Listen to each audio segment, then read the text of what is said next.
Sebelumnya, kita sudah memahami bahwa ada beberapa pos alokasi keuangan yang perlu direncanakan pengeluarannya sejak dini. Untuk bisa mengatur kelancaran pembagian pos pengeluaran bulanan seperti ini, biasanya agak tricky. Sebagian orang yang telaten mungkin bisa mengatur uangnya hanya dengan satu rekening saja.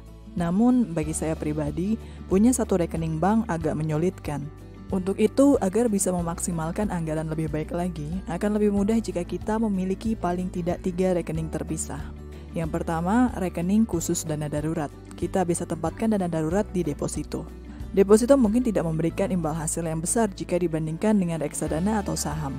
Namun fungsi utama dari dana darurat adalah dana yang harus bisa segera dikeluarkan saat kondisi darurat terjadi. Sehingga return investasi yang kecil tidak jadi masalah. Yang penting aman dan bagus juga kalau return investasinya bisa impas dengan inflasi. Beberapa bank sudah menyediakan fasilitas deposito otomatis dalam aplikasi mobile banking yang menjadi satu dengan rekening utama untuk memudahkan nasabah dalam buka rekening deposito, sehingga sangat mudah bagi kita untuk mengatur alokasi keuangan tersebut. Rekening berikutnya yang perlu dipersiapkan terpisah adalah rekening belanja bulanan dengan rekening untuk dana senang-senang. Ini cukup penting agar kita tidak bingung uang yang ada larinya kemana aja.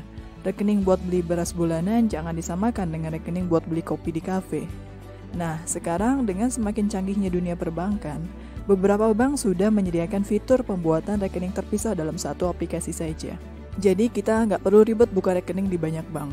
Dalam satu platform bisa ada beberapa rekening.